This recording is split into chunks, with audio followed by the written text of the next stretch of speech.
So I arrived in Houston super late and the car was absolutely filthy. It had been raining all day as I drove down. But that's no problem because I usually bring stuff to do a little wash on the car whenever I get to my destination. I use this stuff called hot sauce, which is basically a rinseless wash plus speed wax plus spot remover. It's basically your typical rinseless wash with some vinegar mixed into it. I don't know, this stuff just works amazing, so just buy it. I got a link for it down in the description below. And I like to keep it in one of these little garden sprayers. It's just really handy to be able to wet panels down with this garden sprayer. Once you get a panel nice and wetted down, take your microfiber towel and kind of give it a drag and a roll. You're trying to pick up the dirt that the hot sauce has loosened up. And I'm going to hit the wheels too. If you can get your wheels to shine, it definitely makes the whole car look a lot cleaner, even if the rest of the car ain't so hot. And the paint on the old Spider here isn't that great anyway, but if you can shine it up a little bit, it definitely makes a difference. And I like to work on one section at a time. Usually start with the fender and the hood, all the horizontal surfaces, and then work lower on the vertical surfaces. And when your microfibers get loaded up with dirt, just set them aside and grab a clean one. They're going to pick up and hold the dirt really well, but you don't want to keep wiping a dirty rag over the car. And if they get really dirty, just throw them away. In fact, most of these I'm going to throw away at the end of this. And yeah, look how it shines now.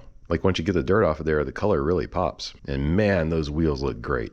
Dang, wasn't hardly any effort either. Now it's time to turn our attention to the interior. My wife had got me these Blacksmith auto wipes a couple Christmases ago, and they've come in super handy, and I'm surprised I haven't ran out of them yet. It's a 3-pack set, starting with a cleaner wipe, and on the drive down I dropped a bunch of chicken strips all over my center console here, so I had to go over this really thoroughly. Up next is the protective wipes, and I don't know what it is about these, but one wipe goes a really long way. I can't really find any information about these BLK Smith wipes. I think that company kind of makes like Dude Bro products, but I am pretty impressed. And the last pack in the set is a glass cleaner. And look how nice and clear that glass is. And clear glass also just makes your car look a lot nicer. Well, now you know how to clean your car on the go, so get to it.